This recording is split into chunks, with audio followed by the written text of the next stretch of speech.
तो हम लोग लास्ट क्या पढ़ रहे थे? Nitration of alkenes. ठीक है, नाइट्रेशन ऑफ एल्केन्स तो पढ़ ली, दोनों ही मेथड से पढ़ ली, लिक्विड फेज नाइट्रेशन और वेपर फेज नाइट्रेशन।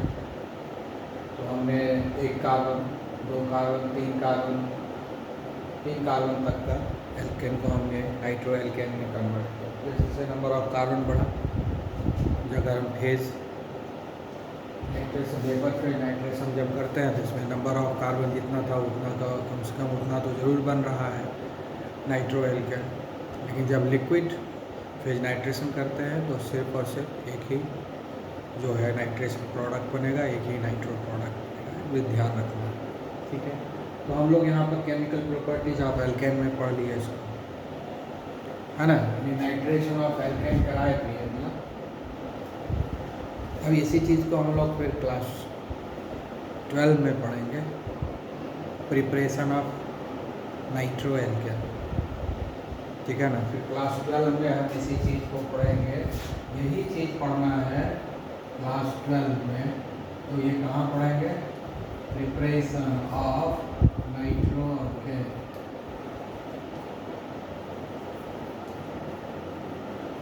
कहाँ पढ़ेंगे? क्लास 12 में पढ़ेंगे प्रिपरेशन ऑफ नाइट्रो एल्केन। जब पढ़ेंगे तो उसमें फिर से इस रिएक्शन को पढ़ेंगे। ठीक है, तो क्लास 12 की भी पढ़ाई हो रही है ना, साथ में ध्यान रखना है। तो इस बात का ध्यान रखना है, हम इस चीज़ को फिर से पढ़ेंगे, preparation of nitro alkene class 12। Okay, अब हम लोग आगे बढ़ते हैं। तो हम लोग पढ़ेंगे एक और substitution reaction, sulphonation of alkene. क्या पढ़ रहे हैं? Sulphonation of alkene. ये भी एक एग्जाम्पल हुआ। तो इसमें हम लोग क्या करते हैं कि वैसा एल्केन लेते हैं। ये सल्फोनेशन जो होता है ना, कम से कम 6 कार्बन रहता है तभी सल्फोनेशन हो पाता है। 6 कार्बन से कम वाला अल्केन का सल्फोनेशन कराना बहुत ही डिफ़िकल्ट टास्क है, नहीं हो पाता है। ठीक है, तो कम से कम 6 कार्बन वाला लेना पड़ेगा एल्केन, यानी हेक्सेन से स्टार्ट करेंगे। हेक्सेन, हेप्टेन, आगे का सब आएगा, मिनिमम हेक्सेन लेना पड़ेगा। ठीक है ना। तो 6 कार्बन एल्केन को लेते हैं और उसके बाद फ्यूमिंग H2SO4। फ्यूमिंग H2SO4 क्या होता है? फ्यूमिंग H2SO4 क्या होता है? सल्फर ट्राइऑक्साइड गैस उससे रिलीज होते हैं। कॉन्सनट्रेटेड सल्फ्यूरिक एसिड जो होता है, प्योर कॉन्सनट्रेटेड H2SO4, जिसमें कि वाटर का कंटेंट नहीं के बराबर होता है, उसमें से सल्फर ट्राइऑक्साइड गैस निकलते रहता है, उसी को बोलते हैं हम लोग फ्यूमिंग सल्फ्यूरिक एसिड, है ना। तो ये जो फ्यूमिंग सल्फ्यूरिक एसिड है क्या चीज़? H2SO4 plus SO3 gas. H2SO4 रहेगा और SO3 गैस। ये हुआ फ्यूमिंग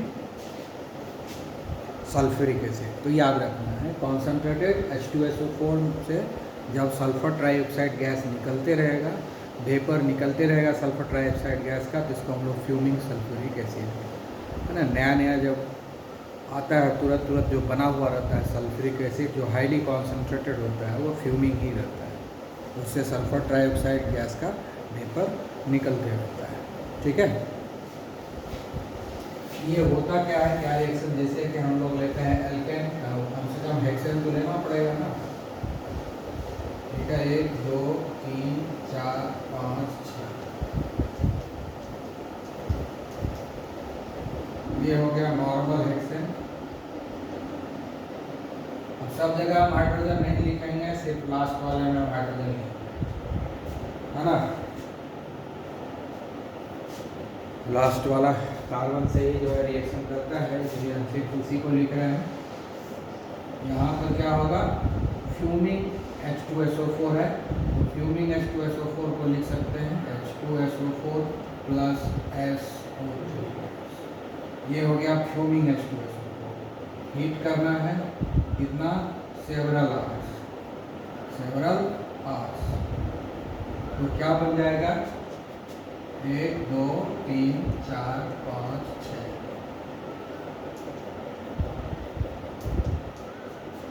जुड़ जाएगा SO3H, ठीक है ना। इसी को बोलते हैं सल्फोनिक एसिड। तो इसका नाम क्या हो जाएगा, हेक्सेन सल्फोनिक एसिड। SO3H को बोलते हैं सल्फोनिक एसिड ग्रुप, ठीक है। और साथ में जो है बन जाएगा वाटर। ये हो गया रिएक्शन। तो हेक्सेन लेंगे तो हेक्सेन सल्फोनिक एसिड बनेगा, हेप्टेन लेंगे तो हेप्टेन सल्फोनिक एसिड बनेगा, और साथ में वाटर बनेगा। ये तो हो गया कि नॉर्मल केमिकल रिएक्शन हो गया। ये जितना देख रहा है सब जगह हाइड्रोजन भर देना है, ठीक है। वो हम भरे नहीं, आप बंद हो गए, ठीक है। अब इसका हम रिएक्शन मैकेनिज्म देखते हैं कि कैसे ये रिएक्शन एक्चुअली होता है। ये तो हो गया नॉर्मल रिएक्शन जिसको लिखना है एग्जाम में, और रिएक्शन मैकेनिज्म पढ़ना है अपने समझदारी के लिए। तो हम लोग पढ़ रहे हैं सल्फोनेशन। तो सल्फोनेशन का रिएक्शन पढ़ लिया, हम लोग मैकेनिज्म देखेंगे। तो मैकेनिज्म में हम लोग क्या देख रहे हैं कि फ्यूमिंग सल्फ्यूरिक एसिड का यूज़ करते हैं। तो फ्यूमिंग सल्फ्यूरिक एसिड जो होता है कैसे होता है, जैसे कि यहाँ पर कॉन्सनट्रेटेड 2 मॉलिक्यूल दिए हैं, H2SO4 का 2 है कॉन्सनट्रेटेड। ये 2 मॉलिक्यूल H2SO4 आपस में रिएक्शन करके बनाता है hydronium ion, sulphur trioxide gas और HSO4 आयन, ठीक है ना। ये 3 चीज बनाता है। कौन बनाता है, concentrated sulphuric acid, highly concentrated sulphuric acid, जिसको हम लोग फ्यूमिंग बोलते हैं। क्यों फ्यूमिंग बोलते हैं, क्योंकि हाईली कॉन्सनट्रेटेड सल्फ्यूरिक एसिड जो होता है उसका 2 मॉलिक्यूल आपस में कंबाइन करता है, और कंबाइन करके हाइड्रोनियम आयन बनाता है H3O+, और सल्फर ट्राइऑक्साइड गैस बनाता है, और हाइड्रोजन सल्फेट आयन बनाता है, ठीक है। अब ये तीनों कैसे बनता है वो हम बताते हैं। तो ये देखो कि सल्फ्यूरिक एसिड का स्ट्रक्चर, ये जो है यहाँ सल्फर है, double bonded oxygen, double bonded oxygen, single bonded OH, single bonded OH, ये सल्फ्यूरिक एसिड का स्ट्रक्चर है। तो हमने कितना मॉलिक्यूल यहाँ दिखाया, 2 मॉलिक्यूल है सल्फ्यूरिक एसिड। तो एक मॉलिक्यूल का डिसोसिएशन इस तरह से होता है कि ये जो हाइड्रोजन और ऑक्सीजन के बीच में जो बॉन्ड बना हुआ है ना, इसका दोनों इलेक्ट्रॉन इस ऑक्सीजन पर चला आएगा। इसके ऊपर क्या हो जाएगा, नेगेटिव चार्ज है, इसके ऊपर पॉजिटिव चार्ज, H+ निकला, और उसके बाद ये सारे को काउंट करके HSO4- लिखाएगा कि नहीं, H यहाँ है, S 1 2 3 4 ऑक्सीजन, तो HSO4- हो गया। ये हो गया हाइड्रोजन सल्फेट आयन, और ये हो गया हाइड्रोजन आयन। एक मॉलिक्यूल इस तरीके से आयनाइज करता है। इसी सल्फ्यूरिक एसिड का दूसरा मॉलिक्यूल आयनाइज होता है इस तरीके से। ये भी देखो सल्फ्यूरिक एसिड का जो है स्ट्रक्चर लिखा हुआ है, ठीक है, सेम स्ट्रक्चर है। यहाँ पर क्या होता है, ये वाला जो है बॉन्ड, इसमें से दोनों इलेक्ट्रॉन उठ के यहाँ चला आएगा, ये दोनों के बीच में डबल बॉन्ड बन जाएगा, और यहाँ से ये H+ निकल जाएगा। और ये दोनों इलेक्ट्रॉन जो इस बॉन्ड में है, ये उठ करके आ जाएगा इस ऑक्सीजन के ऊपर, ये OH- आयन बनेगा। तो यहाँ से H+ आयन निकला, और यहाँ से OH- आयन निकला, दोनों मिलकर के क्या बनाएगा, वाटर। ये वाटर बन गया, और बीच में क्या बन गया, ये इधर से आया, डबल बॉन्ड हो गया। 1 2 4 कितना बॉन्ड बनाता है, 1 2 3 4 5 6 बॉन्ड बनाता है। अब ये जैसे आएगा डबल बॉन्ड हो जाएगा, 2 4 6 ही हो जाएगा, तो इस बॉन्ड को टूटना पड़ेगा। ये जैसे ही इधर आएगा, यहाँ पर हो जाएगा एक डबल बॉन्ड। तो अगर यहाँ डबल बॉन्ड हो जाएगा, तो इस डबल बॉन्ड को, ये सिंगल बॉन्ड को तोड़ करके ये सेल्स ट्रांसफर कर देगा, तो ये OH- आयन हो जाएगा, ठीक है। तो ये टूट करके बन जाता है OH- आयन, ठीक है। और ये टूट करके बन जाता है H+ आयन। ये जो H+ आयन है, इस OH- आयन से कंबाइन करके वाटर, ठीक है।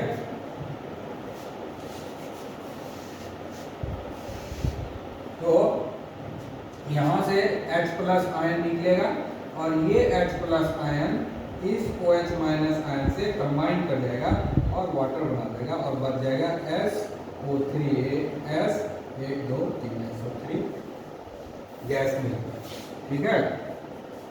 अब क्या करेगा, ये जो H+ आयन है, इस वाटर के ऊपर अटैच करके H3O+ ion, H plus ion इस H2O के ऊपर अटैक करेगा और H3O प्लस आयन बना देगा। SO3 गैस यहाँ दिख रहा है, हाइड्रोजन सल्फेट आयन यहाँ दिख रहा है। तो ये तीनों कैसे बना उस चीज़ को हमने बताया। इसमें से एक मॉलिक्यूल का आयनाइजेशन इस तरीके से होता है, इसमें से दूसरे मॉलिक्यूल का आयनाइजेशन इस तरीके से होता है। फिर ये वाटर और ये हाइड्रोजन आयन आपस में कंबाइन करके हाइड्रोनियम आयन बनाता है। तो ये हो गया हमारा फ्यूमिंग सल्फ्यूरिक एसिड का कैसे आयनाइजेशन होता है वो हमने देखा। अब जो है हम लोग क्या पढ़ रहे हैं, रिएक्शन मैकेनिज्म। और क्या रहे हम लोग, रिएक्शन मैकेनिज्म। ठीक है, रिएक्शन मैकेनिज्म इसका सल्फोनेशन है। रिएक्शन मैकेनिज्म, ठीक है। तो अब ये जो SO3 है, अब हम लोग लेंगे एल्केन। से नहीं लेना पड़ेगा, मिनिमम 6 कार्बन चाहिए, 1 2 3 4 5 6।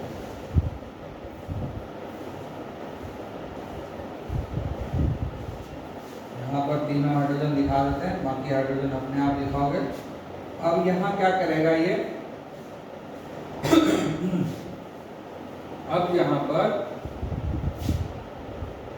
ये जो है ना, अब ये जो सल्फर ट्राइऑक्साइड गैस जो होता है बहुत ही रिएक्टिव होता है, वो आकर के यहाँ अटैक करेगा। ठीक है, SO3 है तो ये न्यूट्रल मॉलिक्यूल, लेकिन हाईली रिएक्टिव होता है। ये आकर के यहाँ अटैक करेगा इस कार्बन पर। ठीक है, ये क्या होगा, इसके चलते ये दोनों इलेक्ट्रॉन आ जाएगा इस कार्बन के ऊपर। ठीक है, तो ये तो है तो न्यूट्रल, ये ऐसे आ जाएगा इस पर दोनों इलेक्ट्रॉन और H प्लस निकल जाएगा। यहाँ क्या हो जाएगा, H प्लस निकल जाएगा। ठीक है, ये H प्लस निकल गया यहाँ, और ये SO3 इससे अटैच हो गया।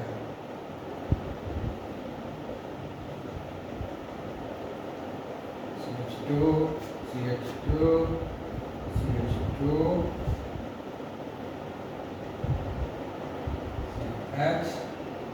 H और इससे जो है SO3 जुड़ गया।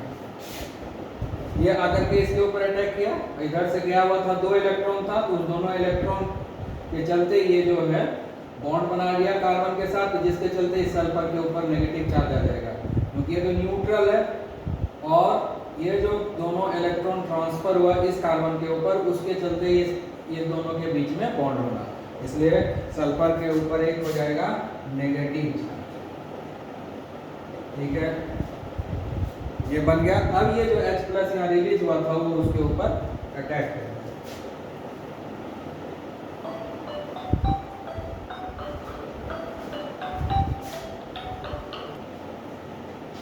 तो अब ये जो H प्लस आया है, ये H प्लस यहाँ पर आकर के अटैच हो जाएगा। ठीक है, यहाँ जो H प्लस रिलीज हुआ था वो आकर के वहाँ अटैच हो जाएगा। CH3 CH2 4। ठीक है, और ये भी तो CH2 ही हो जाएगा। इस C के साथ क्या 2H है, तो ये भी CH2 लिखाएगा।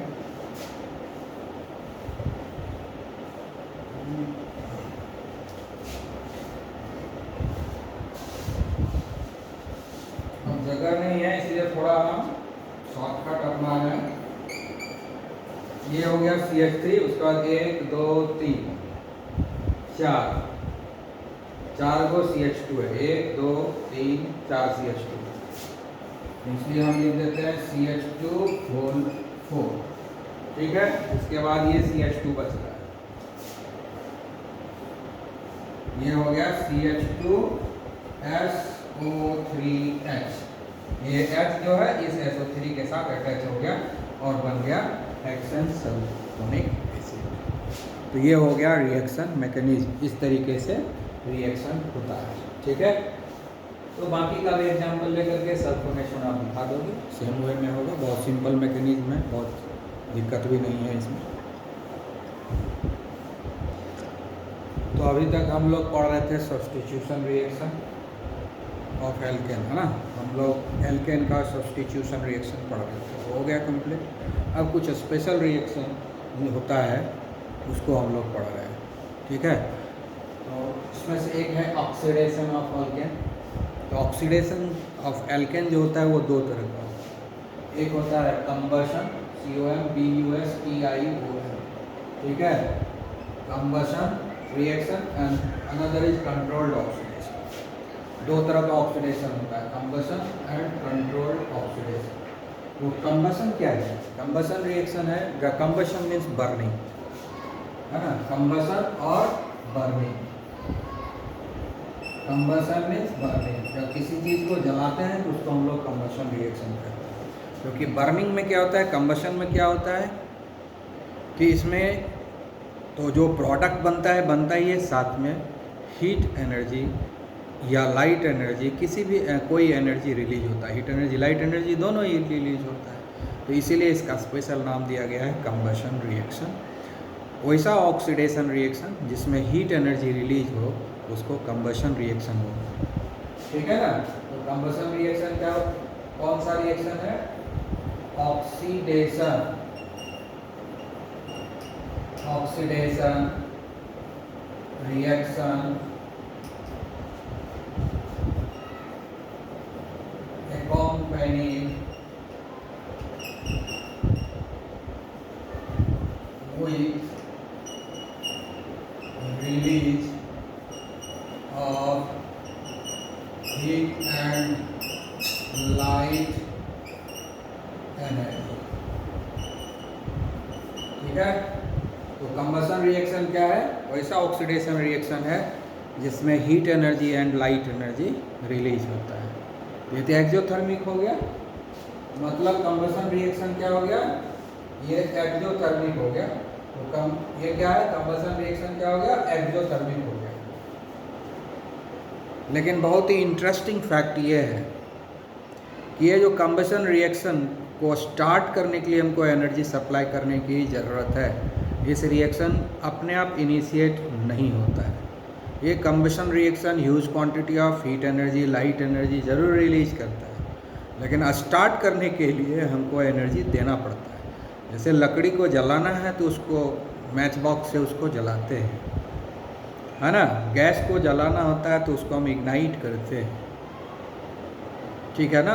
पेट्रोल डीजल को जलाना होता है तो उसको भी इग्नाइट करते हैं। यानी शुरू में हमको हीट एनर्जी इनिशियली देना पड़ता है उसको, लेकिन एक बार जब उसमें आग लग गया, बर्निंग स्टार्ट हो गया, उसके बाद हमको कभी देना नहीं पड़ता है। जितना दिए हैं उसको हीट एनर्जी, उससे लाखों करोड़ों गुना ज़्यादा वो heat energy and light energy हमको सप्लाई करेगा। तो इस रिएक्शन को इनिशिएट करने की ज़रूरत है। ये रिएक्शन अपने आप इनिशिएट नहीं होता है, क्योंकि रिएक्शन को शुरू करने के लिए हमको एनर्जी देना पड़ता है। बहुत केस में लकड़ी वगैरह जलाने में तो बहुत ज़्यादा हीट एनर्जी देना पड़ता है, ठीक है। तो इसलिए इस रिएक्शन को इनिशिएट करने के लिए हम एनर्जी सप्लाई करते हैं। तो बोलता है जब हम एनर्जी सप्लाई करेंगे तो इसको एंडोथर्मिक कहेंगे। लेकिन ये एंडोथर्मिक नहीं हो, तो रिएक्शन जब हम इनिशिएट कर रहे हैं उसी समय दिए, जैसे ही रिएक्शन स्टार्ट हो गया तो काफ़ी ज़्यादा एनर्जी रिलीज कर देता है। जितना एनर्जी दिए उसके कंपैरिजन में काफ़ी ज़्यादा रिलीज करता है। तो अल्टीमेटली ये एक्सोथर्मिक रिएक्शन हुआ। सो कंबशन रिएक्शन क्या है? एक्सोथर्मिक रिएक्शन है। ये heat energy and light energy को रिलीज करता है, ठीक है। तो याद रखना है। अब ये जो कंबशन रिएक्शन है या बर्निंग रिएक्शन है, दो तरह का होता है, complete combustion and incomplete combustion. Complete combustion and incomplete combustion. Complete combustion में huge quantity of heat energy हमको रिलीज करता है, ठीक है। और इनकम्प्लीट कंबशन में कम हीट एनर्जी रिलीज करता है, ज़्यादा लाइट एनर्जी दे देता है। कंप्लीट कंबशन में हमको हीट एनर्जी ज़्यादा रिलीज करता है और लाइट एनर्जी बहुत कम मिलता है। और जब इनकम्प्लीट कंबशन होता है तो उसमें हीट एनर्जी बहुत कम रिलीज होता है और लाइट एनर्जी ज़्यादा रिलीज होता है। यही डिफरेंस है, ठीक है। कंप्लीट कंबशन होगा तो क्या होगा? ह्यूज हीट but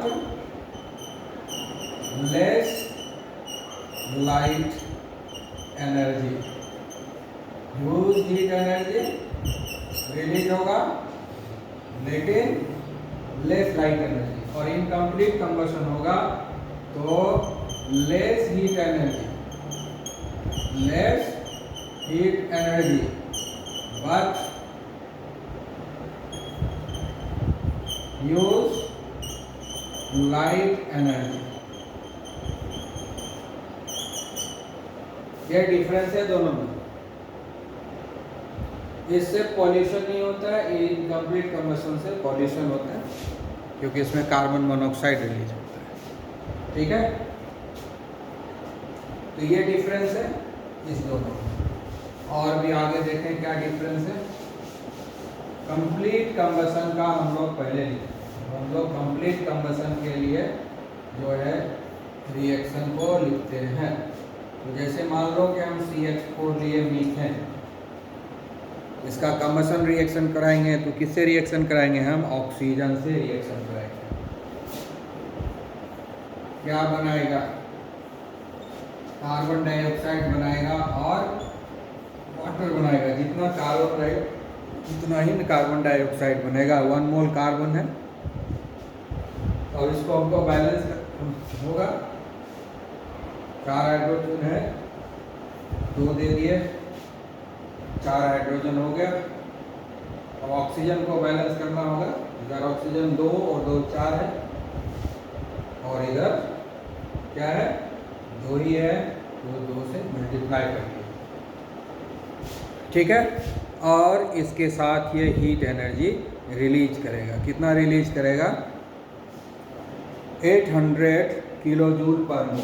साथ में रिलीज करेगा 800 किलो जूल पर मोल हीट एनर्जी रिलीज करेगा मीथेन का जब कंबशन कराएंगे तो। ठीक है, अब इसी तरह से सबको जलाते जाएंगे, इसी होगा। अब चलो एक हम लोग ब्यूटेन का एग्जांपल लेते हैं। C4H10 ये हो गया ब्यूटेन, और ये क्या हो गया मीथेन। तो ब्यूटेन को भी हम जलाएंगे ऑक्सीजन के साथ। ठीक है, कंबशन रिएक्शन हो रहा है, कंप्लीट कंबशन करा रहे हैं, है ना। कंप्लीट कंबशन हो रहा है यहाँ पर, complete sufficient oxygen. Complete combustion का मतलब क्या हो गया कि sufficient amount of oxygen supply कर रहे हैं, तो ये हो गया कंप्लीट कंबशन। अभी हम लोग कंप्लीट कंबशन करा रहे हैं जिसमें सफिशिएंट ऑक्सीजन दे रहे हैं, जितना ज़रूरत है ऑक्सीजन का वो पूरा का पूरा दे रहे हैं। ठीक है, तो ये कितना बनाएगा, 4 कार्बन है ना, इसलिए 4 कार्बन डाइऑक्साइड बनाएगा और साथ में वाटर बनाएगा। ठीक है, वाटर कितना बनेगा 5:2। ठीक है, 10 हाइड्रोजन है ना, 10 हाइड्रोजन हो गया। अब ऑक्सीजन को हमको बैलेंस करना पड़ेगा ना। ऑक्सीजन कितना है, 4 दूनी 8 और ये 5, कितना हो गया 13 हो गया। इधर भी ऑक्सीजन 13 होना चाहिए कि नहीं, तो हम यहाँ पर 13/2 दे देंगे। ये 2 और ये 2 कैंसिल हो जाएगा, तो 13 ऑक्सीजन हो जाएगा कि नहीं, इधर दोनों तरफ बैलेंस हो गया।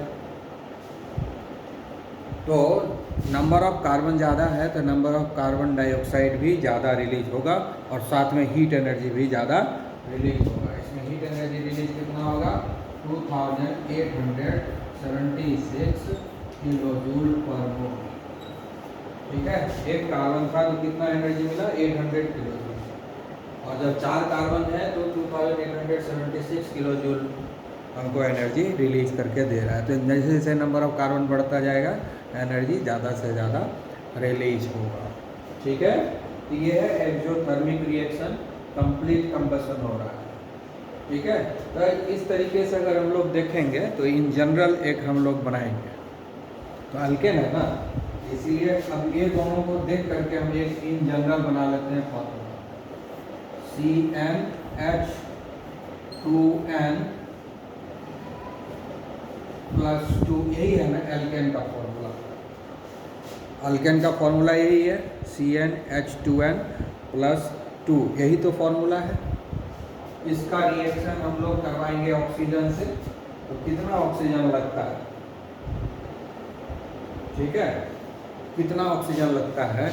जब इन जनरल आप देखेंगे तो ये कितना होगा, 3n+1/2, इतना ऑक्सीजन, ठीक है। कितना कार्बन डाइऑक्साइड बनता है, जितना ये रहता है,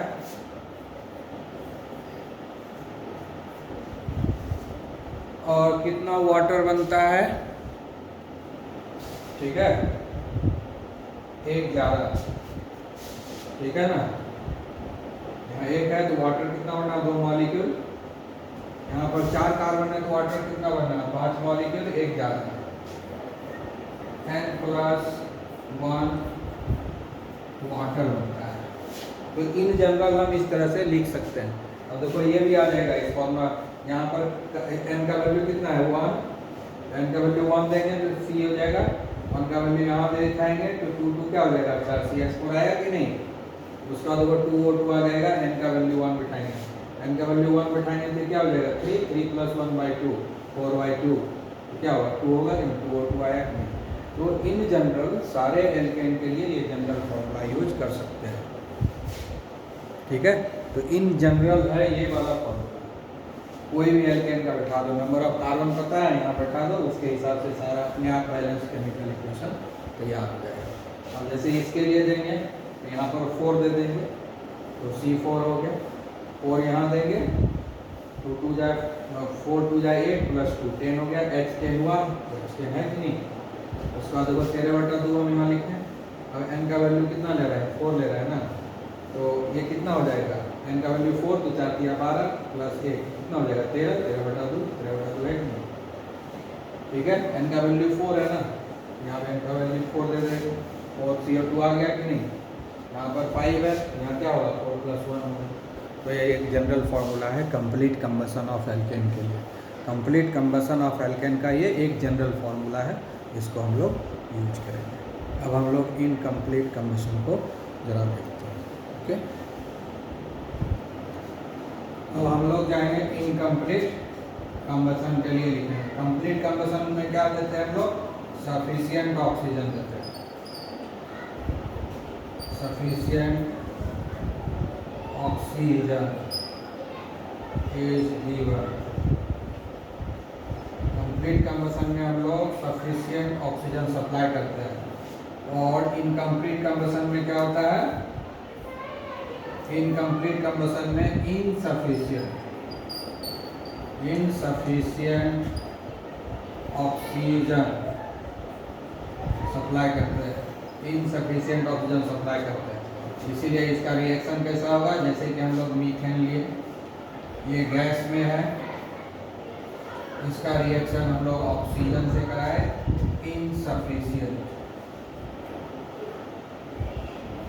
इनसफिशिएंट है, ठीक है।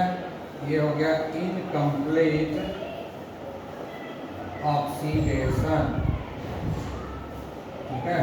तो क्या होगा मालूम है, ये भी गैस है, ये भी गैस है, ये भी गैस है, दोनों में रिएक्शन होगा। इनसफिशिएंट ऑक्सीजन देंगे तो ये जो है हमको क्या दे देगा मालूम है, कार्बन पाउडर दे देगा। क्या देगा हमको, कार्बन पाउडर। ये S का मतलब हुआ सॉलिड, और साथ में वाटर रिलीज करेगा, साथ में क्या रिलीज करेगा, वाटर, ठीक है। तो ऐसा ही सबके साथ होगा। ये हमने एक मीथेन का साथ लिखा, इथेन के साथ भी होगा, ब्यूटेन के साथ भी होगा।